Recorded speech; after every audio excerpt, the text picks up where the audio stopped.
up, Alex? Well, it's just another amazing game night. Love it. I'm so excited. All right, tonight we are going to be playing none other than Deep Regrets. Oh, that's why you're wearing the hat. I know. I'm an angler, right? So if you don't know who we are, we're the Boards and Bottles guys. We love pairing amazing games with fabulous cocktails, seeing if we can elevate the game in any way, shape, or form. Sometimes they're fabulous. Sometimes they're not. Sometimes they're weird. We just ask that you like, subscribe, check us out, and give us comments. We live off the comments. Oh, yeah. So, all right, let's dig into Deep Regrets. Do it. So this just came out. Do we dig in or do we dive in? Well, I'm not diving into these waters. No. No. So it's a bit macabre. It is. I mean, the game says 15 plus for good reason. I usually love trying to get my kids to play a little bit, but I'm like, not this game. No, you probably want to skip them on this one. Yeah, not so much. Yeah. First of all, look at this crazy art. Well, the art makes this game. It's gorgeous. It's amazing. It's twisted. Yes. So in Deep Regrets, you truly are anglers, and there's like multiple phases of the game. You can either be in the port, or you can be angling and fishing down into the deeps. Yeah. And there's like 3 levels of the deep that you can fish in. Lots of really cool excitement and madness track. Oh, yeah. You can go mad. Oh, yeah. So there's a lot to this game. A lot of fun. Everybody gets to pick a character, and again, I love these. They're not different in any way, but They just look so cool. they have a backside, so look at Fred that. becomes Fraud. There's so many fun ones. Burp. Burp. That's a great one. Burp and Bart. So this game is great because you're trying to find and get great fish. You're obviously an angler. You're trying to catch amazing fish, and you get all kinds of different things throughout this game. Oh, you never know what you're going to get. Yeah, boots, whatever. So, Treasure, of course, good things. And it makes sense. There are 3 different depths in the game that you can go to. The board's really well laid out, by the way, as well.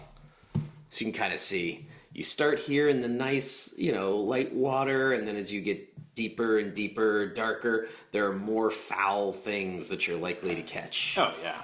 Foul things such as a human? Yeah. A kelpie? Ooh. Mythological, Scottish beast, right? But then there's other great things like the giant isopod. That's a pretty fair catch down in the deep, or the lanternfish. Yeah. And what's fun is all these cards have on them like a difficulty rating. Yep. And the dice are great because they're like little buoys. Exactly. And you get to roll values up to 3. Yeah, so in this game, what you're going to do is you're going to roll dice. And then based on what you roll is kind of what you can catch or some of the actions you can do. So, yeah, the dice are really, really cool looking. Look at those. Like, that's awesome. Like, this thing's dripping with theme. I know. And when you're pulling up these fish, they've got like a catch value on them. So you'll see like there's a hook value up in the corner. And you've got to spend dice equal to or greater than the hook value to catch some of these things. But it's wild, too, because you've also got like this eyeball. So when this guy's revealed, something might happen. Something cool, something bad. You never know. And then there's like this mouth. So if you eat the fish, or in this case, eat the human, you're going to get some regret. And these regret cards that you can get are so thematic. Like, some of them are like, oh, it's something I really, really regret. It's something really dark. And then some are like, I got mustard on my nice pants. Yeah. Trivial regret, which is worth 0. Bad, regret. It's lost my favorite sock. Oh, yeah. I mean, we've been there, right? And then a heavy regret is spat on the Bible. Well, yes. Yeah. Look out. So much fun. Yeah. And so with this board, this madness track, the further down you go, the more dice you're going to get to roll. You're crazy. Like, you're just throwing your bait out, and you have throwing everything to the wind. You're lost at sea. Yeah, but the crazier you get, the more these like foul fish are worth at the end of the game. So there's definitely, you're trying to figure out where you want to be. And on your character board, so toward the end of the game, you can get 3 times, right? This is like end of game scoring, 3 times your prize catch. So throughout the game, you can decide, like in the port phase, you can do various things like get different rods, different reels, different items. You can get new dice, things like that will help you to catch bigger and badder fish.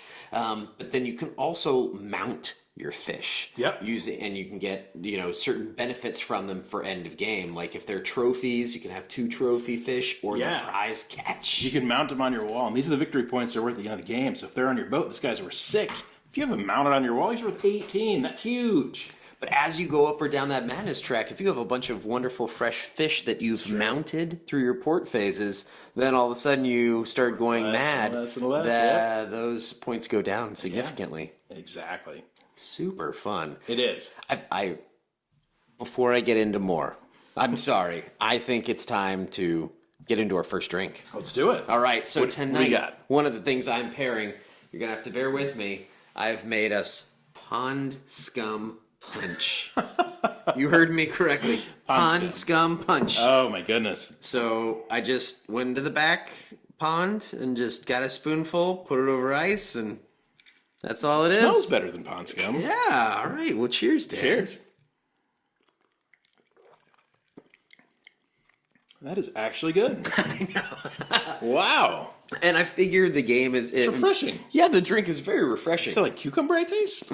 There's pistachio. Oh, that must be... little pistachio in it, some vodka, some lemonade, some... Fish heads? 7-Up. There's some different stuff. Yeah, and then there's various floating things, I'm sure, inside. Oh, yeah. Taste the eyeball. It's fun. That is very good. It's fun to have a thematic drink. Obviously, you can put any, since you're playing in this crazy anglers game and, you're finding all kinds of stuff, it would be very thematic to have something at the bottom of each glass that everybody gets down to. So that would be fun. Oh, is there something now? I don't know. You have to drink and see. Oh my goodness. That is awesome. That pairs so well with this game. I think so. I like it. I like it a lot. Go ahead. What I was going to say was, when I first played this, I played it as a 2-person. And on BGG, it says this game is best at 2 to 3. Okay. I can see that. For me, when I played it at 2, I didn't get as much out of it. Okay. When we played it once again with 4, I absolutely loved it. Yeah. And I was like, I'm hooked. There we go. Man. Yeah, I thought it was really cool, too. The one thing that... I didn't count so much on. So when you're out there, there's different stacks depending on the depth. And what you're doing is you're saying like, I'm going to fish on this stack, and you can see a shadow of the fish. If it's going to be really big, medium, small. Mm-hmm. What I didn't realize was that how important it was to be out on the water, just trying to catch stuff, trying to refresh your dice, because you can just get a huge stack of fish on your boat, and those are worth crazy points at the end of the game. Mm-hmm. So it's not as much going back and forth to port as I thought. It was more, let's stay out on the water and let's keep mowing through these decks and trying to get the right fish. Yeah, and it is one of those games where if you have the rod, the reel, and enough dice, you can really do some damage catching some fish, which is fabulous. But if you don't play it quite right, you might not have enough to catch it, and then you're losing a die just to kind of get I think a dink card or whatever it's called. Yes, which just kind of like helps you a little bit here or there to catch might something. Give you +1 to a die, or let you re-roll something. So really making sure that you're prepared and kind of getting that timing right. I think there's a lot of timing to the game. Definitely, and there's quite a bit of random to it too. If that's something that you can't handle, this is not a game for you, because there's random with the dice rolls. There's random with the card draws. You're drawing up random fish. You're getting random reels. You're getting random rods. There's some ways to mitigate some of that randomness, but it's still there. So many good things. And I wanted to show some of these. There's supply items that you can get that are lots of fun. Mermaid eyes. I mean, like I said, get a sea monkey's palm. I mean, there's so many crazy things in here. I think one of the dinks I got was like you use a severed toe as bait. Oh my gosh. I mean, it's this, like I said, not a game for the kids, but there's some crazy wild stuff in there. It also comes with, I think it's the life preserver, which or the away boat. Anyways, the lifeboat. And once per game, you can flip your lifeboat, and it gives you -10 on the madness track there. but you get to go straight to port. So that can be good, like end of game. The other thing that I love about this is there are games that we play often where maybe slow playing the game and seeing what others are doing and reserving your resources allows you to have like 6 extra turns after other people are finished. Yep. There are lots of games out there like that. This game puts a moratorium on that. They say once the first person or the second person is out, like for that round passes, then everybody else it can only take up to 2 turns. Yes, and that's exactly. like it's a ticking time bomb. So at the end, if you're like, this happened to me lately, I was like, oh, I'm playing this. I can like mount 3 fish. Well, no, everybody passed real quick. And then I'm like, wait, I don't have enough turns. Yeah, I need like 5 turns to do this, and I have 5 turns left. And I could only mount 2 fish. Yeah. I was like, well, them's the breaks. Yeah. So. Should have planned your day better. But also, if you pass, you get passing benefits. So if somebody is going those extra couple turns, or if you're first to pass and everybody else at the table just has so much else to do, and you're like, man, I'm getting behind. Well, you can either, when it gets back around to you, either discard one of your regret cards, or you can get one of the dinks. So you can start like amassing every time you're passed over. So exactly. It's not as bad to pass sometimes. Yep. I'm loving the game. I feel like there's a lot to it. There's still a lot more to explore. It has hidden depths. Speaking of hidden depths. Oh, yes. Let me show you what I got. What'd you get, Dan? So, while we're talking deep regrets, I brought a bag of bad decisions. No. So, we can go. I know where this is headed. We can go a little fishing in here. The answer is no. You can reach on in there, and If it's all Rumplemans, we're no longer friends. we're out of Rumplemans. Thank gosh. Oh man. Oh, you got a good one. No. Mango jalapeno tequila. Oh, and Fireball. Oh, jeez, Dan. You don't have to drink that now. We can save it for the game. All It's right. fine. But yeah, so what I did is I got some of the nastiest shots that I could find. So just a quick sample of some of the stuff that I brought with me. Dr. McGillicuddy's root beer. I didn't even know they made root beer. Oh my gosh. 99 mystery flavor with a scratch and sniff flavor. Scratch and sniff. That's what it says, right? Scratch and sniff. Oh my gosh. I was looking for 99 banana, and I was like, what is mystery flavor? Yeah. So anyway, that is my days. We will go fishing. We will plunge the depths of the bag, and when we mount our trophy catch, everybody will reach into here and get a trophy of their own. This is absolutely ridiculous. This is awful. This is going to be a terrible, terrible. Well, okay. Another thing I love about this game, I got to move on.